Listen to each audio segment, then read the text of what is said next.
Hello everyone, সবাই কেমন আছেন? আশা করছি সবাই অনেক ভালো আছেন। তো আপনাদের মাঝে নতুন একটা ভিডিও নিয়ে হাজির হলাম। এই ভিডিওটিতে আমি আনবক্স করব একটা মাউস। তো মাউসটির নাম হচ্ছে 3G অপটিক্যাল মাউস। তো মাউসটি দেখতে যেরকম বেস্ট এবং এর সার্ভিসও অনেক আপনি বেস্ট পাবেন রিজনেবল প্রাইসের ভিতরে। তো এটা মূলত আপনার যারা গেমিং পিসি সেটআপ করতে চান তো তাদের জন্য এটা বেস্ট হবে। তো আমি ফার্স্টে আগে মাউসটি আনবক্স করলাম। তো এর ভিতরে বেশি কিছু নাই।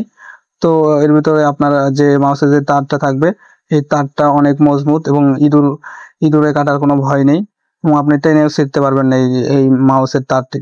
তো এই মাউসের তারটি আমার কাছে অনেক ভালো লেগেছে এবং এর যে খাস কাটা এটা আরো অনেক সুন্দর। এটা যখন লাইট মানে রাতে লাইট দিবে তখন আরো অনেক সুন্দর দেখায়। তো সাইডে দুইটা বাটন আছে। তো এই মাউসটি মূলত আপনারা এটা আপনারা ইউজ করতে পারে দেখতে পারেন এবং এই মাউসটির সবকিছু মূলত রিজনেবল প্রাইসের ভিতরে আমার কাছে অনেক ভালো মনে হয়েছে। তো আপনারা চাইলে এটা ইউজ করে দেখতে পারেন।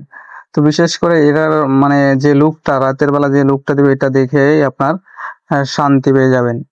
1000 টাকার মাউসের থেকে এটা রিজনেবল প্রাইসের ভিতরে এটা আমি মনে করি বেস্ট।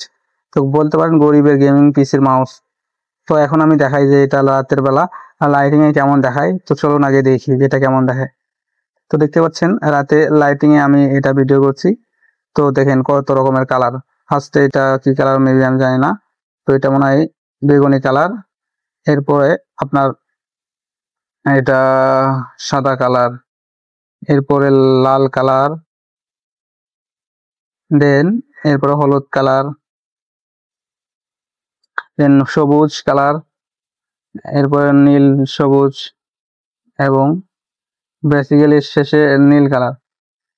তো এই ছিল আজকের ভিডিওটি। যদি আপনাদের কাছে ভালো লেগে থাকে সবাই একটা লাইক কমেন্ট শেয়ার করবেন এবং আপনারা অলওয়েজ আমার পাশে থাকবেন। তো ধন্যবাদ সবাইকে। আসসালামু আলাইকুম।